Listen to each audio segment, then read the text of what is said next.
oportunidade, Kina, mais uma vez. E antes de iniciarmos, como a gente bateu um papo, o nosso seguidor já está acostumado que nós temos aqui um brinde para ele, um carinho, um afago que nós sempre trazemos, que é, antes de iniciarmos a nossa conversa, eu quero lembrar a todos que, como em todas as lives, teremos um brinde especial hoje também. Durante a live nós vamos falar 3 palavras-chave.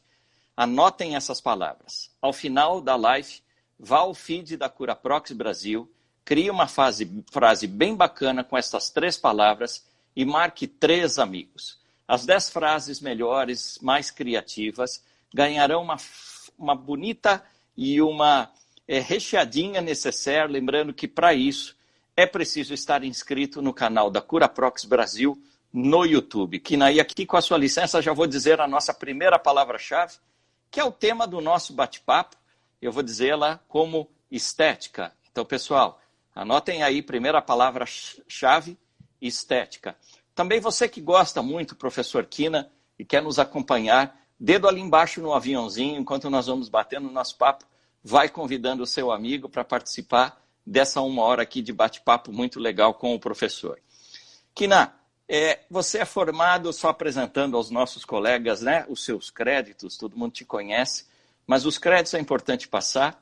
Formado em 1990, portanto, cirurgião dentista pela Universidade Federal de Santa Catarina, Florianópolis. Em 2000, você concluiu seu mestrado em Clínica Odontológica pela Unicamp de Piracicaba, em São Paulo. E em 2014, o seu doutorado em prótese dentária pela Unesp de Araçatuba, que também em São Paulo. É professor do projeto Kina Escopim Irata, em Curitiba, e diretor da Cátedra de Odontologia Adesiva e Estética da Universidade Católica de Múrcia, na Espanha. Eu anunciei, conhecido nacionalmente e internacionalmente. Vamos lá para o nosso bate-papo, amigo? Vamos lá. Legal. Kina, é possível definir estética? Afinal de contas, é possível definir estética? O que é estética? Essa é uma pergunta bastante difícil, né? Não. Ela vem. Então, existe uma frase do Ivo Tanguy, que é muito conhecida, que ele dizia: a beleza não sei definir, mas sempre que a vejo, eu sei reconhecê-la, né? Então, é mais ou menos por aí. Todo mundo sabe quando vê algo bonito, difícil é definir o que é essa beleza, o que é essa estética, né? Mas se a gente for pegar uma definição de estética, talvez a gente pode pegar uma definição de dicionário. O Webster, que é um dicionário inglês, ele coloca que a estética é o ramo da ciência que trata da beleza tanto na natureza como na arte, né? Então, na verdade, quando se fala de estética, a gente está definindo o que nós falamos de beleza, o que é belo, o que é bonito, né? Isso pode ser falado para todas o que se refere à natureza ou o que se refere à arte. E a arte está embutida em diferentes segmentos, né, da ciência humana, né, do que a gente faz, né, todo dia pode estar envolvido arte. Então é algo muito, muito grande, né? Eu acho que aqui a gente tem que, então, dar uma funilada para o que a gente vai conversar aqui, que é a estética relacionada ao ser humano, né? A nós. E depois, mais especificamente, ao que é o sorriso, né? Ou o que é a estética da odontologia, digamos. Pode ser assim? Como é que está? Está escutando legal? Perfeito. Está tudo bem? Estou escutando Joia. sim, está dando para ouvir bem. Joia. Eu que meu fone que Então, cai aqui, eu tenho que ajeitar também de vez em quando. Você nos passou aqui algumas imagens para que a gente possa ilustrar esse nosso bate-papo, chamando atenção para o que é estética, essas diretrizes todas. Eu te peço que em um momento ou outro também vá nos conduzindo nas imagens que a gente tem para passar. E esse conceito de estética, ele foi sempre polêmico, não é mesmo, Kina? Se a gente vamos voltar uma antes. Voltar uma? Boa. Volta uma. Ó, vamos começar com essas duas pessoas, né? Veja bem, quando se trata de estética, nós temos 2 níveis de estética a discutir. A primeira parte da estética, quando se fala de seres humanos, É o que a gente chama de estética natural, tá certo? Então, quando você vê essas duas pessoas aí, né, vamos dizer que é quase um consenso, aonde for, em qualquer país ou em qualquer cultura, que essas Entendi. duas pessoas são bonitas. É Fato. quase um consenso. Fato. Dificilmente alguém vai chegar, olhar para elas e falar, não, isso é horrível, olha que moça feia, né? Não existe isso, né? É muito difícil que isso ocorra. É quase um consenso que elas são bonitas, que essas duas pessoas representam uma beleza. A questão é, por que a natureza, né, traz essa situação de beleza aí para esses dois? Então, esse é o primeiro nível de beleza que se discute. É o que a gente chama de beleza relacionado à natureza. A natureza, ela criou uma estratégia muito interessante. Quando você olha para qualquer ser vivo, todo ser vivo ele traz geneticamente dois objetivos. Sempre, é genético, sempre dois objetivos. O primeiro objetivo genético é viver, sobreviver. Qualquer ser vivo vai lutar e lutar para se manter vivo, tá certo? Esse é o primeiro objetivo de qualquer ser vivo. É fato. Depois, uma vez que você está seguro, isso significa que você está seguro, você tem alimento, você está saciado, etc, etc, aparece o seu segundo objetivo, que a natureza imprime geneticamente, que aí é a sobrevivência da espécie. A primeira é a sobrevivência do ser, e o segundo é a sobrevivência da sua espécie. E, logicamente, a sobrevivência da espécie significa apenas uma coisa na natureza: reprodução. Não é isso? É reprodução. Ok. Para a reprodução, a natureza também entendeu, olha que coisa interessante, que o melhor seria definir que esse passar de genes para frente fosse os melhores genes pudessem passar para frente. E, logicamente, genes que têm melhor qualidade, né? Mas como é que ela faria para que dois seres que pudessem combinar os melhores genes, né? Então, ela começou a criar algumas estratégias. E uma das estratégias interessantes é que o melhor gene para passar para frente é aquele que tem maior saúde. Como é que ela vai dizer para um outro que este gene tem mais saúde do que aquele outro? É através da beleza. Então, para a natureza, ela criou uma estratégia de fazer com que a beleza e a saúde fossem sinônimos. Ou seja, toda vez que nós vemos algo que tem ótimo padrão de saúde, automaticamente já nos dá a sensação de beleza, de algo bonito. Entende? Então é muito interessante. Existem vários estudos, né, dentro deste campo.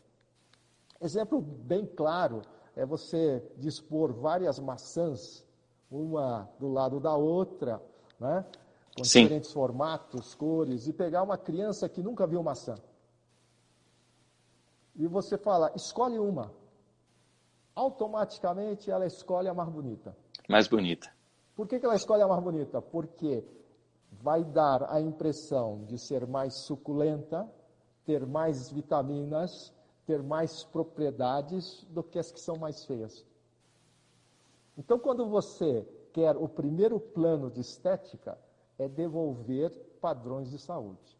Então, se houve uma doença, por exemplo, na área de odontologia, se houve uma doença, houve uma retração, por exemplo, e a cicatriz é a retração.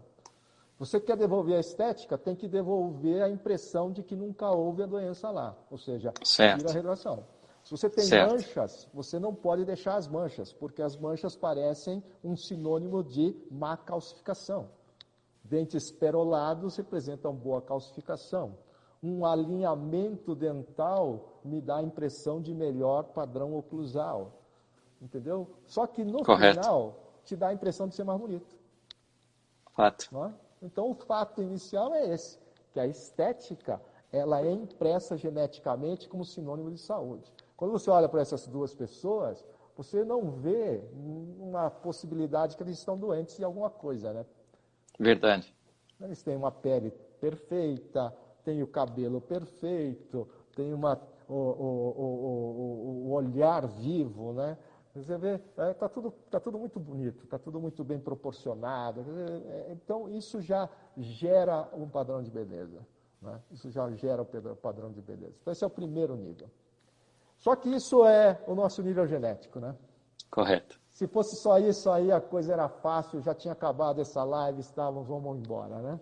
Só que aí vem a segunda parte da estética, e essa aí que é a confusão.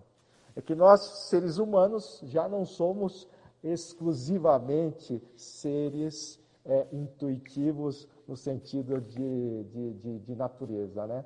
Nós não somos só o que nós programamos geneticamente, ou a natureza nos programou geneticamente. Uma vez que nós pegamos consciência e inteligência, daí nós começamos a complicar o mundo, digamos assim, né? E aí a gente começou a criar outros padrões. E na estética, então, ou na beleza, aí a coisa virou, né, de ponta cabeça. Aí vai ser impresso junto ao padrão de beleza uma série de conceitos que vão desde cultura, né, posição social, Exato, moda, status, né? status, etc, etc. E aí a estética começa a ser fundida com essa outra parte, que é a parte cultural. E aí que entra realmente as complicações, né? Então, é aí que mora talvez o real problema de definição de estética. Por exemplo, se agora a gente mudar a imagem, falando de odontologia, você vê aí esta senhora... Vou ampliar um pouquinho aqui para nós. Isso, perfeito. Com esses dentes aí negros, enegrecidos, né? Isso aí foi uma época que houve muito isso, que você está vendo lá, que era Edo, por volta de 1600, que era uma prática chamada Ohaguro. Ohaguro. Como é que funcionou esse Ohaguro? Bom, lá nessa época, as pessoas que tinham muito dinheiro, eles tinham uma prática de fazer um bochecho com essa coisa chamada kanemizo, que era um chá de limalha de ferro, sabe? Tá. Que era um excelente bactericida e bacteriostático. Então, se você fizesse bochecho com esse treco aí, você não tem problema periodontal e também não tem problema de cárie. Tudo bem? Então, era algo preventivo. Impressionante. Só que, em compensação, ele começava a escurecer o dente. Se você fizesse isso todo dia, começa a escurecer seu dente. E o seu dente começa a ficar preto. Ele começa a ter um preto, mas não é um preto fosco, é um preto laqueado. Então, é como se tivesse laqueado o dente. Então, olha só. E quem fazia isso era a alta burguesia da época. Era quem tinha o dinheiro, eram os nobres da época. Perfeito? Bom, os nobres da época também andavam entre o povo. E formadores de opinião? Exatamente, como sempre, são os formadores de opinião. Os que não eram dessa classe olhavam para eles e falavam: nossa, que dente estranho, dente negro, né, preto. Mas olha, se eles têm os dentes pretos, deve ser um negócio legal. Eu também gostaria de ter meus dentes pretos, porque isso representa um status. E eles também começaram, então a população também começou a fazer o bochecho com esse kanemizo, fazendo o ohaguro. De tal maneira que chegou um momento que isso virou um padrão de estética. Deixou de ser um motivo de saúde para ser um padrão estético. Padrão. Definiu época. Definiu época. Não só no Japão, como toda a Ásia fazia isso. Olha que coisa interessante. Então, os dentes enegrecidos era um símbolo, era uma estética vigente. As pessoas gostavam desses dentes negros, né? E a coisa só foi mudar quando, no final aí da era Edo, o Japão e o Oriente começou a fazer comércio com a Europa. Então, chegavam os navios europeus ali no Japão, por exemplo, olhavam as pessoas assim com esses dentes negros, e aí eles ficavam um pouco receosos, né? Falavam: nossa, esse povo muito estranho, que coisa horrível, né? Algo muito bruto na cultura dos europeus. E os comerciantes orientais começaram a notar que havia um certo asco do europeu em relação a isso. E aí eles começaram a ver que isso dificultava a relação política e econômica da época. Então o que aconteceu? O imperador do Japão teve que baixar um decreto. Baixou um decreto e disse, olha, é proibido fazer ohaguro, não pode mais fazer. Porque estava atrapalhando as relações comerciais e políticas com a Europa. Só que não funcionou, né? Porque isso era um padrão de estética, era um padrão cultural. O imperador teve que baixar 3 vezes a lei, cada vez com penas mais duras, para que o povo deixasse de fazer o ohaguro.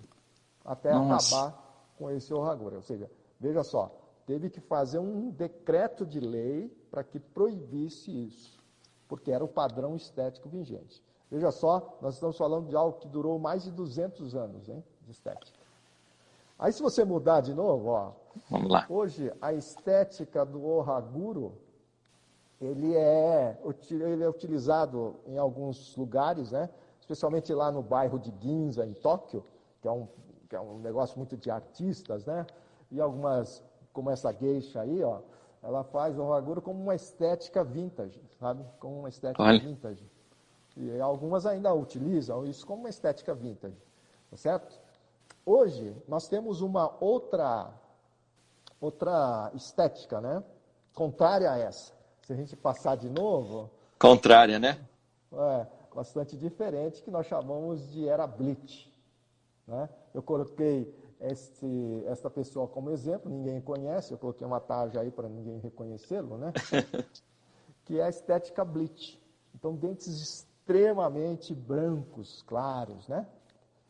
E aí a gente começa, então, a fazer a discussão. Olha só que coisa interessante. Se você abre hoje um Instagram, você abre uma mídia social, e aparecem sorrisos assim, um monte de pessoas começam a fazer críticas duras, dizendo que absurdo isso, que absurdo aquilo, que absurdo não sei o quê. Então tem muita gente, você sabe disso, né? Quando claro. Você abre e aparecem alguns casos de dentes extremamente brancos, vem críticas muito duras, né? Então a gente pode falar assim, olha, se as críticas são tão duras, se a gente falasse para essas pessoas então, ok, então a estética branca, a estética Blitz, não deve ser usada. Vamos pedir para o nosso imperador, nesse caso o Bolsonaro, baixar uma lei proibindo que se utilize BL1 ou BL0. O que você acha dessa ideia? Não vai vingar. Não, não, e é ridícula. Ou seja, porque a estética, ela é um padrão cultural e é uma coisa de opinião. Não tem nada que vá definir que isso é bonito ou isso é feio, a não ser a própria opinião de cada um. Então, a estética representa o que eu chamo do máximo da democracia, ou seja, cada um vai ter sua própria padrão de estética e cada um tem que aprender a respeitar a opinião do outro. Que na bate com essa aqui, deixa eu florear um pouquinho a nossa conversa. Fora o que a gente bateu um papo, eu achei essa aqui, Bárbara, que é a página, a abertura do teu site. É isso que você está falando, não é? Isso, exatamente. Porque, olha só, Ricardo, quando as pessoas querem impor um padrão de estética, é impor sua própria opinião na opinião do outro. Entendeu? Isso não pode. Né? Existe a democracia aí do negócio. Então eu sempre falo, em estética não existe certo ou errado. Em estética existe apenas opinião. Eu olho o dente negro, acho feio ou acho bonito, é minha opinião. A outra pessoa que está vendo pode ter uma outra opinião e a pessoa que tem um dente negro tem a opinião dele mesmo. E cada um tem que respeitar isso. Porque se a estética, na verdade, ela tivesse um padrão verdadeiro, uma única, todo mundo ia, por exemplo, vestir a mesma roupa. A gente ia todo mundo uniforme. Porque isso aí que é a estética, essa é a estética, essa é a beleza, todo mundo tem que... Mas não existe isso, cada um pode usar a roupa que quiser, o cabelo, pentear como quiser.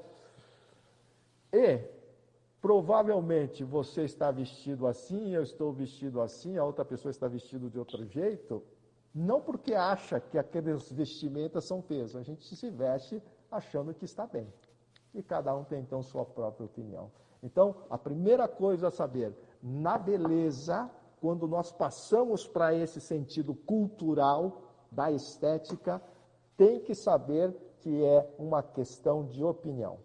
Não há que criticar nem ele, nem quem fez, tem que apenas dizer, olha, eu não gostaria de ter dentes tão brancos assim.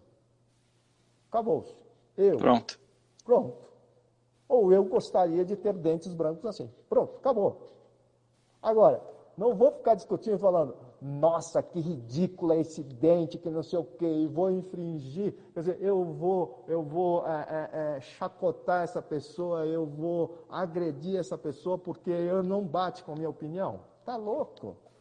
Isso não existe, não é? Então eu fico muito triste quando entram esses debates, quando aparece um caso clínico qualquer, e as pessoas começam a criticar demasiadamente.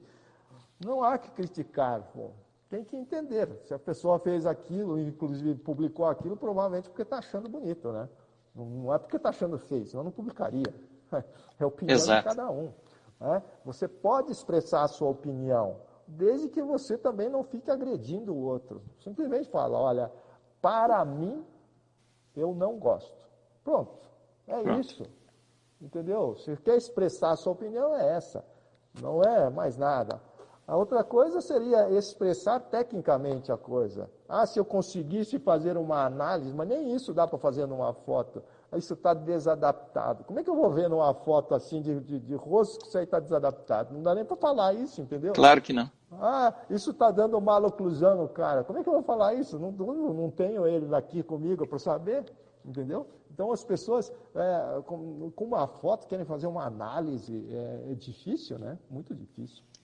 E principal, né, Kina, acho que a gente pode contextualizar assim também, seja ele aqui, olha, ou do Ohaguro aqui, ou mesmo a geisha vintage, nenhuma delas, a expressão é muito clara, que está com vergonha da sua posição, ou que esteja infeliz com a sua posição, né? Isso acho que é tudo aqui. Exatamente. Muito bem colocado, Ricardo, muito bem colocado. Exatamente. Acho que legal para a gente, eu quero entrar com você num critério aqui muito interessante da diferença, os limites de vaidade com autoestima, mas o papo aqui acho que daria para ficar só nessa pergunta a live inteira, né, Kina? Com certeza. Com certeza. E eu quero convidar o nosso seguidor, o teu seguidor, que ele leia um pouquinho do que você escreve a respeito disso, uma letra, uma escrita belíssima, muito clara de acompanhar, que eu encontrei lá no seu site em www.sidneyquina.com.br/publicações. Lá eu convido o teu seguidor, o nosso colega aqui, a ler um pouquinho do que você publica para a gente lá nas suas colunas. E eu destaquei aqui umas 4 ou 5 que eu fiquei encantado com elas. Falando disso que nós estamos aqui, olha, devaneios sobre estética 1, 2 e 3. Não percam, devaneios sobre estética 1, 2 e 3, vocês vão poder acompanhar um pouquinho mais dessa história oriental do Ohaguro e as suas origens e quando isso foi terminando. Eu gosto demais de um que vai ao limite, o Sidney Quina, de A Boca e a Velhice, reflexões sobre ética, a gente vai ter que falar um pouquinho disso aqui também, né, Quina? E eu mudo até só um pouquinho o parâmetro, quebrando um pouquinho o nosso protocolo, que eu li agora no finalzinho esta aqui, e o nome é lente de contato. É impossível não falar um pouquinho disso, mas eu extraí lá algo essencial que eu destaco. Os nossos alunos do curso de especialização e todo mundo, eles sempre observam aqui, que quando dentro dessa polêmica toda, dos nomes, e você foi sempre aquele que pontuou desde o começo, tanto falando da questão do nome, quanto falando da questão, aquela questão importante de quanto desgastar o dente. Aí desse último, como eu falei para vocês, e o nome é lente de contato, eu vou falar aqui a parte escrita, eu vou fazer a leitura aqui para que você possa uma interpretação para a gente. Ser conservador não está relacionado com a espessura da restauração. Pouco importa se é fina, ultrafina ou transparente. Ser conservador é saber escolher a abordagem de maior efetividade com menor custo das estruturas dentárias sadias, com menor desgaste de dente. E o nome? Tanto faz. Como nas palavras de Shakespeare, então odontologia é conhecimento, história é cultura. Como nas palavras de Shakespeare, em Romeu e Julieta, que há num simples nome? Aquilo que chamamos de rosa, com outro nome, não teria igual perfume? Sidney Kina. Isso aí. Obrigado de ter lido. Isso me recorda algumas coisas. Exatamente. Eu acho que a lente de contato, ela hoje ficou meio distorcida, né? Mas assim, quando entra a lente de contato, as pessoas sinalizam muito para facetas muito finas, não é isso? Exato. Facetas muito finas. E dizendo então que porque a gente faz facetas muito finas, nós somos muito conservadores, né? Mas na verdade, a gente tem que entender que ser facetas finas ou grossas não importa muito, importa o que é a abordagem em cima do dente. Você ser conservador ou não é em cima do dente, né? Não em cima da dente. restauração. Ele que determina. Por exemplo, se eu tenho uma restauração, eu tenho que fazer uma restauração e eu vou fazer um aumento de volume vestibular, nesse aumento de volume, digamos que eu aumente bastante, aumente aí 1 milímetro, 1,5 milímetros de aumento de volume, né, para vestibular. Isso significa dizer que a minha lente ou a minha faceta, que vai ser colada em cima, já não precisa de espaço, já tem 1,5 para frente, né? Exato. E ela não vai ser fina, ela vai ter 1,5 milímetro de espessura. Só que em compensação, o que eu vou tocar no dente? Nada, não preciso desgastar, porque eu vou jogar para frente. Então, 1,5 milímetro extremamente conservador, né? Não tocou lá no dente, porque não tem a ver com a espessura, portanto, tem a ver com o que você ataca no dente.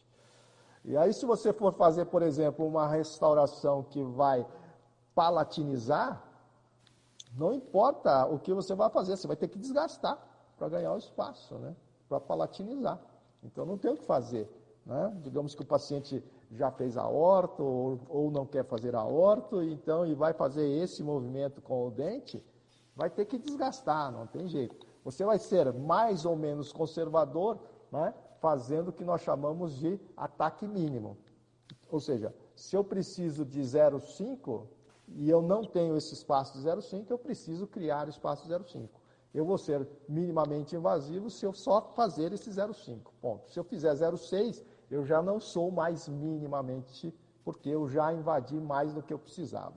Então, essa história do minimamente invasivo, relacionando direto com a restauração, está errada. Tem que se relacionar com o seu preparo, não com a espessura de restauração, essa coisa toda, né? Isso faz Eu tinha que fazer esse à parte, porque você sempre, muito cedo, foi o primeiro a pontuar esse detalhe. Eu falei, olha, não é que o material hoje é mágico. A concentração da atenção é sempre no nosso dente. É a partir dali que a gente vai determinar essa diretriz. Com essa tua explicação, e aí a leitura de uma escrita belíssima que me interessou muito, eu tinha que fazer um quebra aqui de protocolo com você. E agora eu retomo te trazendo para eu já levantei a bola aqui, para a gente encontrar os limites de o que é vaidade e o que é autoestima, Kina. Puxa, essa é uma pergunta muito importante para quem trabalha com estética. Né? O que nós temos é um limite muito difícil de entender. Até hoje, lógico, até os psicólogos, até a psicologia, né, tem dificuldade na definição disso. Mas nós que trabalhamos diretamente com estética, né, muitos pacientes vêm procurar a gente por conta de estética, a gente tem que entender quando o paciente sofre de uma autoestima, que é uma autoestima, nesse caso, que a gente chama de autoestima baixa, né, e o que é vaidade. De forma grosseira, você entende assim, ó, autoestima está relacionado a você, como você se percebe, como você se sente, tá certo? Então, é você para você mesmo. Quando se fala de vaidade, é de você para o mundo, você para outras pessoas. Concordo. Então, na autoestima, quando você fala assim, olha, eu tenho os dentes, não sei, eu não gosto do meu sorriso, mas você nota que a pessoa realmente, ela tem uma autoestima baixa, ela não consegue sorrir, ela não tem aquele prazer, né? A autoestima dela está baixa. Você, analisando o paciente, você sabe que se você fizer um sorriso, né, bonito para ele, do jeito que ele estava imaginando, de repente abre ele. De repente abre a autoestima dele, ou melhore um pouquinho a autoestima dele, que já está valendo, não é? Sim. O que é a vaidade? A vaidade é quando você percebe que a pessoa não está preocupada com a própria autoestima, está preocupada em como as outras pessoas olham para ela. Então as pessoas, ela está preocupada, eu quero fazer uma boa imagem para aquelas pessoas, para as outras pessoas. E aí vem um perigo, porque quando quando é vaidade, você tem isso muito, é algo muito rápido, é muito pueril, assim. O que acontece é que você, então, muda a sua imagem para as outras pessoas, não para você, para as outras pessoas. E chega dando impacto, né? Nossa, um sorriso Causando. lindo, ou uma roupa linda, né? Um cabelo lindo e tal, para as outras pessoas. Só que isso é muito perecível, por quê? Porque o primeiro impacto aconteceu, as pessoas olharam, nossa, como você está lindo, como você está linda, etc. Só elogios, etc, etc, etc. Amanhã, nossa, como você está linda, daqui uma semana, nossa, como você está linda, passou mais tantos dias aí, já acabou. Acabou, porque você já acostumou com as outras pessoas, já acostumaram com você, já viu sua mudança e tudo. E aí volta o problema da vaidade. Ou seja, novamente eu preciso fazer alguma coisa para que as pessoas me olhem e me valorizem de novo. A minha vaidade voltou. Veja como é diferente. Na autoestima, você faz o seu trabalho e ela fica, essa autoestima, por tempo, se não pelo resto da vida. A pessoa está feliz com aquilo, não quer mudar mais, é aquilo. Feliz, confiante, orgulho, amor próprio. Isso, porque é a autoestima. A vaidade tem esse problema. A vaidade é o problema que, como é para outra pessoa viu, teve um impacto, fez, nossa, ficou legal e tal. Passou. Já passou, porque Passou. não está em você, está na outra pessoa. A outra pessoa não vai ficar o tempo inteiro te falando, nossa, seu sorriso ficou lindo. Daqui 10 anos, nossa, seu sorriso ficou lindo. Não, acabou, né? Falou aquele elogio, acabou. Então, nessa situação, o que você começa a perceber? São pessoas que começam a fazer tratamentos muito frequentes. Começam a fazer muita mudança muito frequente. Começa toda hora a querer se mexer. Então, o profissional que trabalha com saúde, às vezes entra numa armadilha daí. Porque se você começa a fazer uma restauração, legal, vamos fazer uma restauraçãozinha bacana, vamos fazer aí um BL3, que já é claro, aí daqui 6 meses volta, que é um BL2 ou BL1, depois volta daqui 6 meses, já que é um BL0, que já, sei lá, entendeu?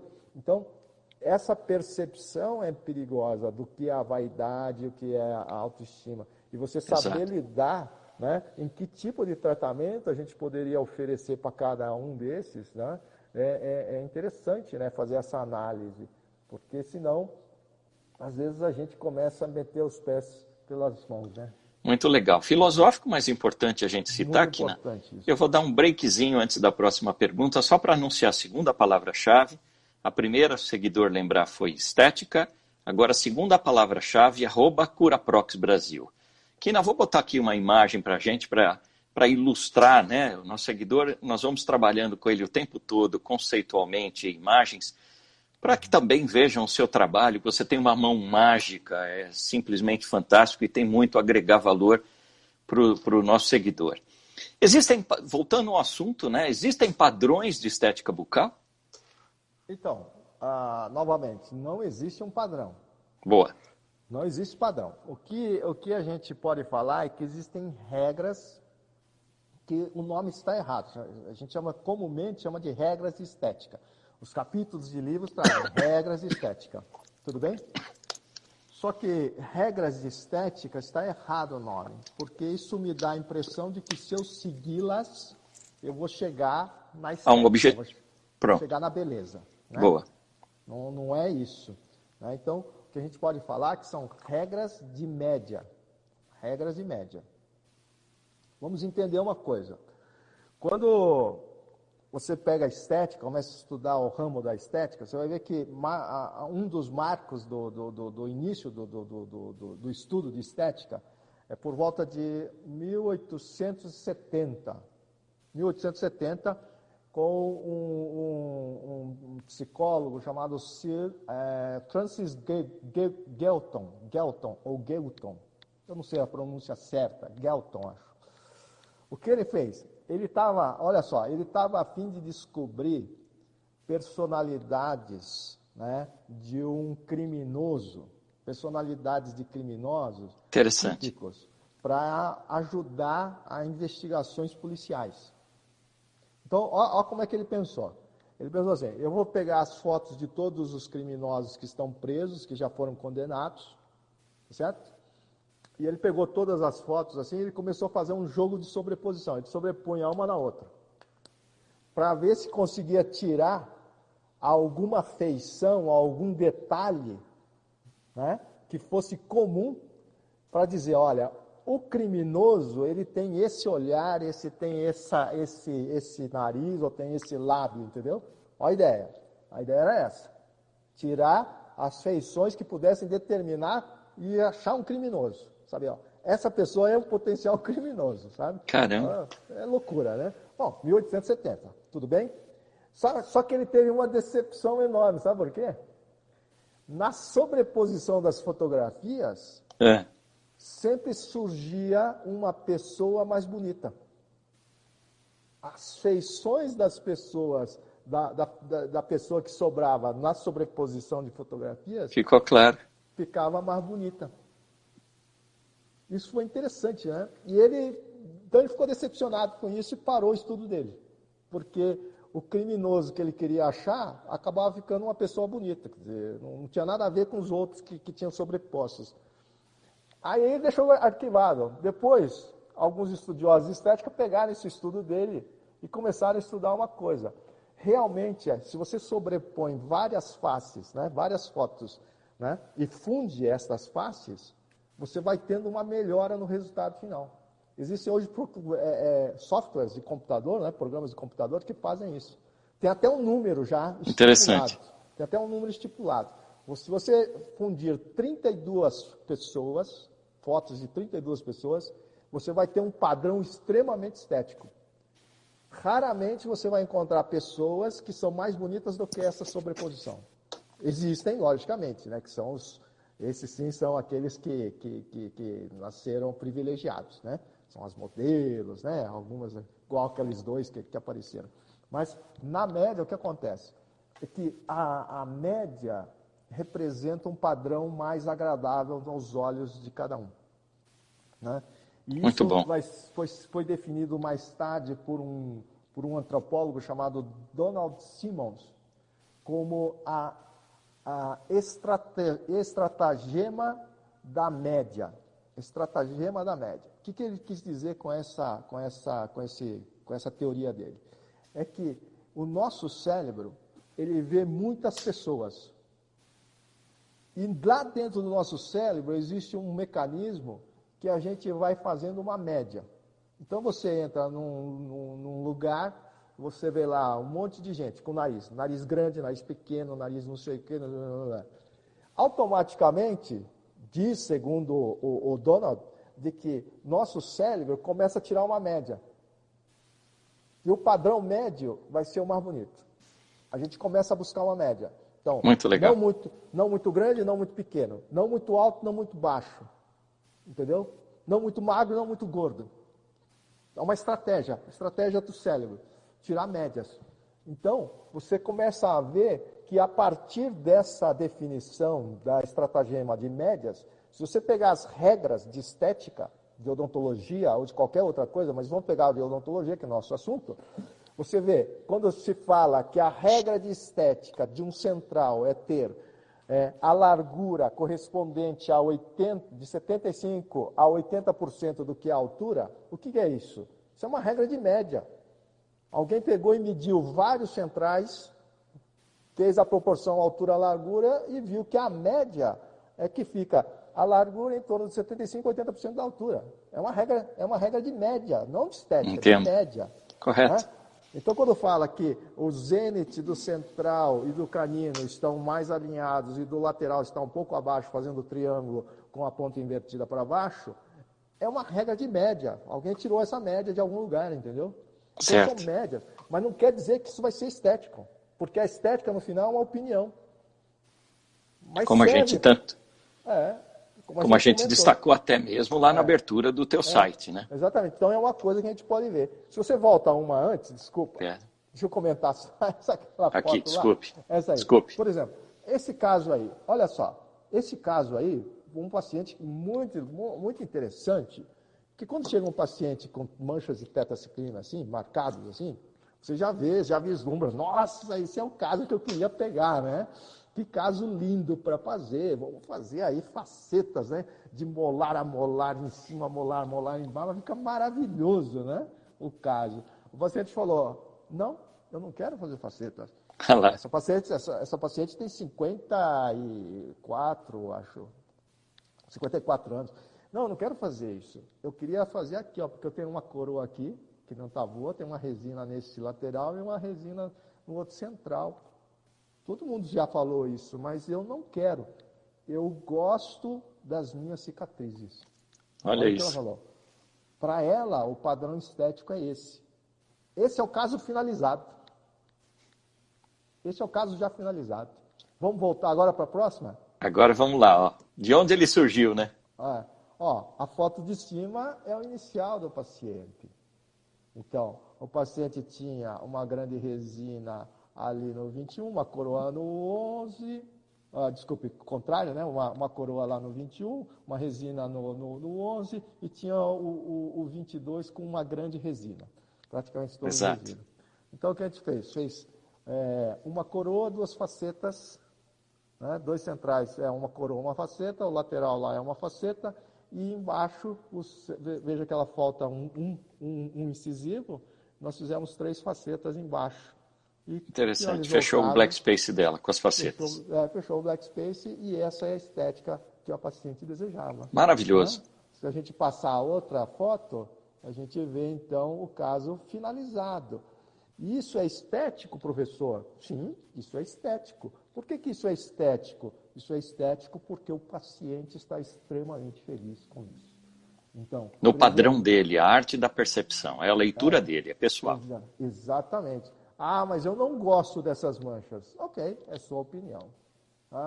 Como eu disse, eu olhei esse caso, eu já estava crente que essa paciente ia sentar na minha frente, né? Já na hora que eu fosse fazer a anamnese, eu já estava pronto para falar, não, vamos fazer, isso vai ficar a cor que você quiser, dá para fazer. E, na verdade, a cor que ela queria era a cor do próprio dente. Legal, né? Então, isso mostra como a estética, ela é pessoal. Totalmente uma percepção. O que seria mais comum? Eu acho que é a próxima foto, eu acho. Lá, seria o mais comum, né? O mais comum, acho que é essa próxima aí. Que é isso, ó. Esse é outro paciente de tetraciclina. E essa sim, essa é uma bem paciente severa, que queria realmente mudar isso, porque a ela nunca foi feliz. Quer dizer, aí vem aquela coisa da autoestima, lógico, né? Está muito claro que um manchamento nesse padrão afeta a autoestima da pessoa. Claro. É compreensível isso, né? Compreensível. É compreensível. Não para todas, como aquela outra paciente, não. Mas para essa, sim. Então, o que ela queria? Queria realmente dentes num padrão, né, mais normal, digamos, entre aspas, se aqui isso existe. Ou seja, sem as manchas, sem as marcas, né, sem as cicatrizes do que ocorreu. Então, foram feitas facetas. Foi feita faceta, então, de molar a molar superior, de molar a molar inferior, para resolver o problema da paciente com esse manchamento de tetraciclina aí. Então, isso é estética? Também. O outro caso era estético? Também. Porque a estética está relacionada a essa percepção, né? A essa percepção. Isso nos traz aqui que na pergunta, você citou várias formas de... A gente estava achando o termo adequado para as regras da estética. Aqui dá para falar disso, né? Uhum. Então, nós vamos falar o seguinte, o que eu gostaria, primeiro, quando se fala de regras de estética, a gente entender que, na verdade, são regras de média. Médias. Primeiro ponto. Existem vários padrões de regras. Primeira regra que a gente tem habitual são as regras médias. Quando se fala de proporção de dentes, posicionamento de zênite, essa coisa toda, são médias. Que foram vistos em várias e várias pessoas, tá certo? E aí alguém foi lá e determinou, olha, a grande maioria das pessoas tem o zênite de jogado para distal. A grande maioria das pessoas tem essa proporção entre dentes. Tá bem? Então foi uma regra de média, essa é a primeira ponto. Depois vem o que nós chamamos de regras visuais, de percepções visuais. E aí são outras regras, são regras mais amplas, mais amplas. Essas são utilizadas em vários campos que trabalham com arte, com estética, com essa coisa toda. Então são as regras de percepção visual. Exemplo, quando nós falamos de percepção visual, tem uma coisa que nós chamamos de dominância visual.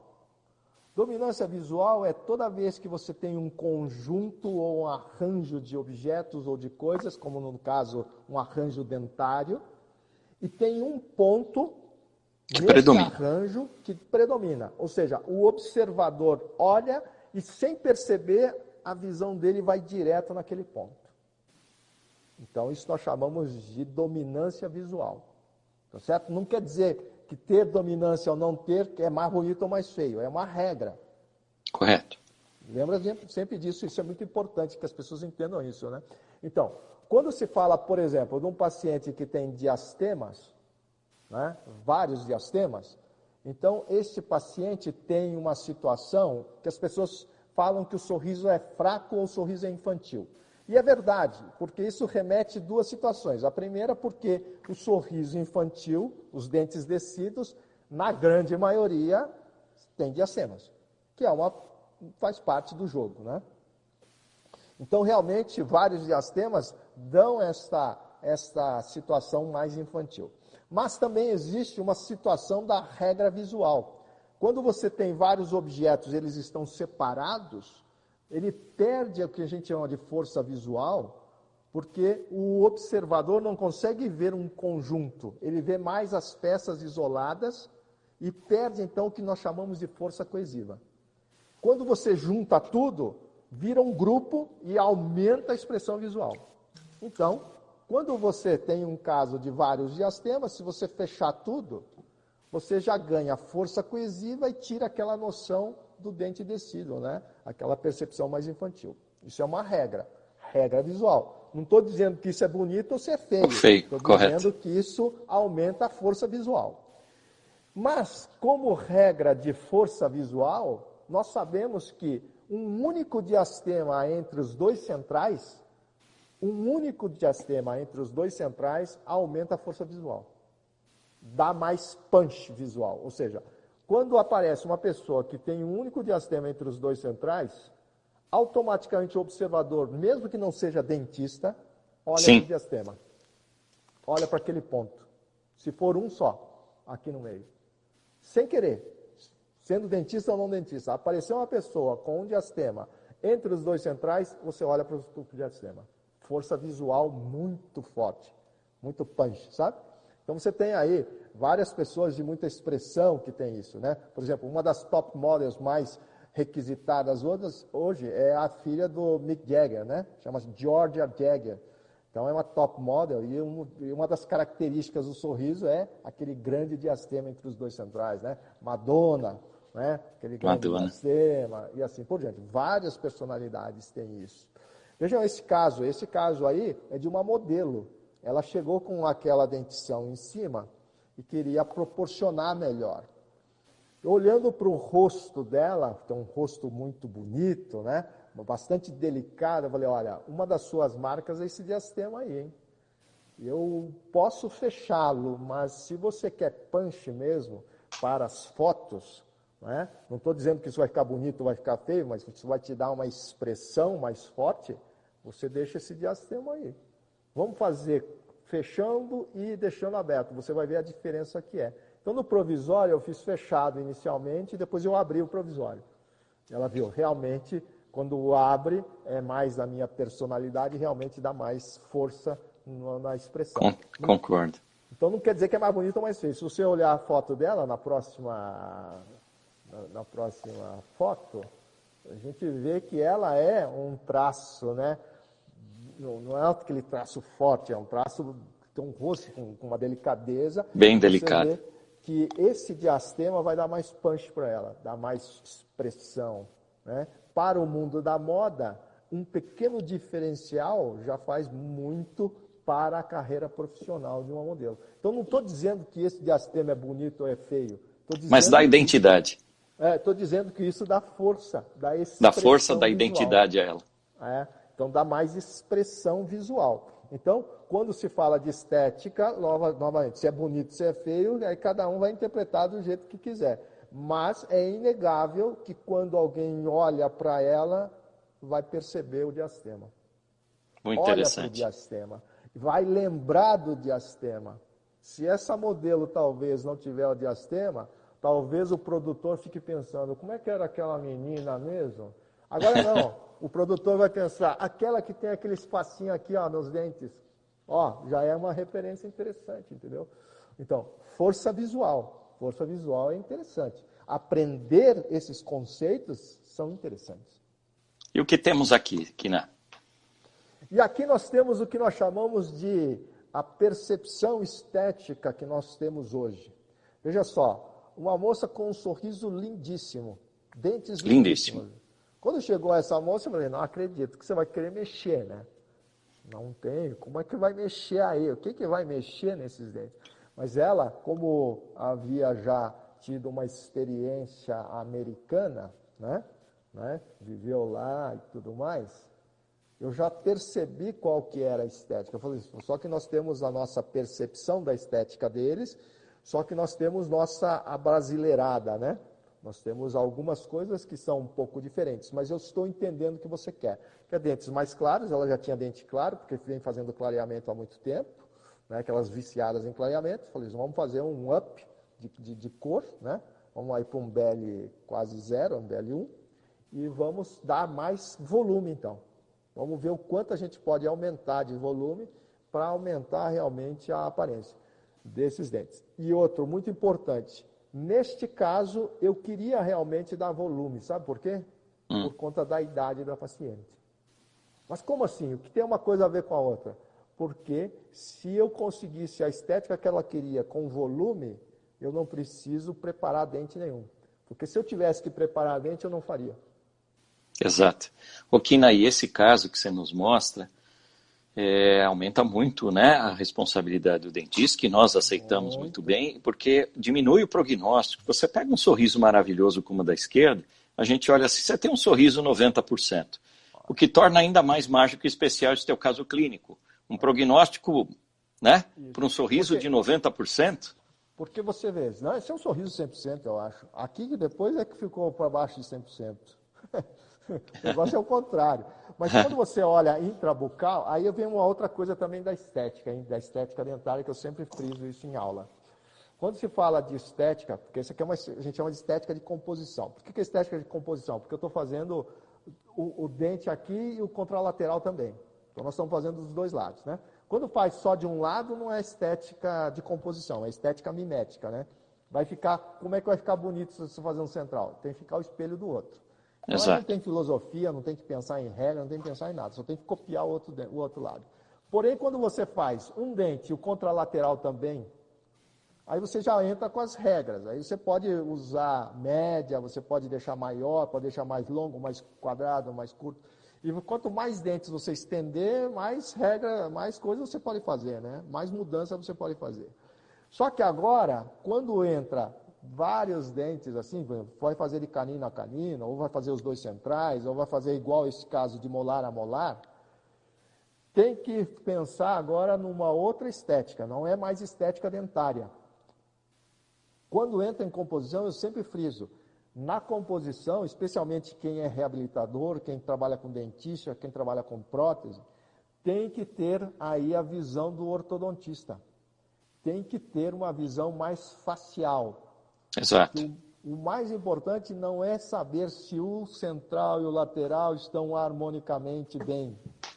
É se o arranjo dentário que eu estou fazendo, se você passar para outra foto, se o arranjo dentário que eu estou fazendo, ele é harmonioso com a face. Então as pessoas ficam vendo muito, meiazinha, poderia ser isso, ser aquilo. Não, isso não importa muito. O que importa é se o volume vestibular e o comprimento de borda incisal vão ser harmônicos com a face do paciente. E às vezes as pessoas se esmeram tanto dentro da boca, quando o paciente se levanta na frente dele, ele olha, nossa, isso está muito grande, isso está muito pequeno, isso está um pouco torto, isso está um pouco desviado, porque esqueceu de ver a face do paciente. Então, essa é uma questão muito importante. Então, esse arranjo dentário que foi feito para ela, não foi feito para se ver dentro da boca. Esse arranjo dentário que nós estamos vendo, foi feito para ver na face desse paciente. E aí sim, você vê que é uma paciente que vai ficar satisfeita, feliz. O dentista fica feliz vendo dentro da boca. O paciente vê no espelho o rosto, né, como ficou. Kina, nós temos só 2 minutos, o papo é bom, o tempo passa rápido demais. Eu tenho que pedir um pouquinho de licença, o nosso seguidor está acostumado que nós, desde o lançamento da escova hidrossônica Pro, nós temos feito aqui a promoção com eles, e esta é a promoção do voucher Curaprox 250, você que gosta da escova elétrica, que sente uma motivação nela, no momento da compra no site da Curaprox, você, loja.curaprox.com.br, na hora da compra, jogar o voucher Curaprox 250, você terá R$250 de desconto. Enquanto isso, Kina, eu também vou fazer uma coisa aqui, ativar nesse minutinho final os comentários, porque nossos alunos, nossos seguidores, nossos professores querem te dar um abraço, e eu também te passo a palavra já para a consideração final dentro desse minutinho, e divulgo a live da próxima terça-feira, 2 grandes amigos, olha aí. O Eduardo Sampaio vai bater um papo com o Oswaldo Scopin sobre quanto vale o seu dente. Na próxima terça-feira, dia 3/11, às 19 horas, atenção, hoje é a nossa 20 horas, na próxima terça-feira, às 19 horas, Eduardo Sampaio entrevistando o professor Oswaldo Scopin. Kina, meu muito obrigado, passo a palavra para você, para suas considerações finais. Eu quero colocar ao fundo também, além dos abraços dos nossos amigos por aqui, eu quero colocar a divulgação aqui também de 2 livros, onde eu tenho certeza que a gente encontra a sua personalidade dentro dele, além dessa mão mágica que você tem para os nossos pacientes. Puxa, muito obrigado. Olha, agradecer imensamente isso, dizer, não percam a próxima live com o Xuxa, o Scopin é algo... O Xuxa é ótimo. Ele é um grande irmão, sabe? Bom, pessoal, olha, eu só tenho que agradecer e dizer para vocês o seguinte, logicamente que a gente está vivendo uma época totalmente atípica, totalmente diferente. A odontologia, ela sempre sofre crises, ela vai e volta, né? Tem horas que a gente parece que vai, né, afundar de vez. Mas tem que lembrar sempre que a gente não pode perder a esperança. A esperança é tudo, né? A esperança é tudo. Eu sempre conto isso, eu conto sempre essa historinha, é uma historinha muito rápida, que do Peter Pan, né? Do Peter Pan, quando tinha a Sininho, vocês conhecem a Sininho, que é a fadinha, né? A Tinkerbell, e que a Tinkerbell estava morrendo. E por que a Tinkerbell estava morrendo? A Tinkerbell estava morrendo porque as crianças já não acreditavam mais nas fadas. Então Peter Pan convoca todas as crianças para que elas aplaudissem a Sininho, a Tinkerbell, para que ela voltasse a viver. E foi isso que foi feito na história. Então Tinkerbell, ela reanima e volta, né, com toda a sua felicidade. E é isso que eu gostaria de deixar de mensagem, né? Às vezes a coisa parece que está ruim, mas se a gente perde a esperança, ela vai realmente definhar e nós vamos morrer. Nós não podemos perder a esperança, nós precisamos nos levantar e aplaudir todo dia, pela manhã, as possibilidades que nós temos. Esta foi uma grande possibilidade que você me deu, meu amigo, e eu agradeço muito. Espero que a gente volte a conversar aí qualquer hora. Muito obrigado a todo mundo que participou, foi um prazer, viu? Eu fixei aqui na tela, a terceira palavra-chave, para que os nossos seguidores possam ir lá no feed da Curaprox Brasil, montarem uma frase criativa envolvendo a primeira, estética, a segunda, Curaprox Brasil, @Curaprox Brasil, e a terceira, nosso carinho para você, @Sidney Quina. que eles façam uma construção muito criativa aí. Nós é que agradecemos o espaço com você, da tua simplicidade de passar os conceitos para a gente, e você não é à toa que é um dos mágicos que nós temos, formadores de opinião. Em nome da Curaprox, professor Hugo Roberto Legói, olha, os parceiros passando por aqui, Camilo Anauati Neto, todos os nossos amigos, seus colegas também mudando. Wagner passou por aqui dizendo que o sorriso dele é outro, depois passou com você. Kina, obrigado pela oportunidade, especialmente para mim também, né, de bater um papo franco com você. Grande abraço e até outra oportunidade. Muito obrigado. Até mais. Tchau, tchau. Obrigado, pessoal. Até mais.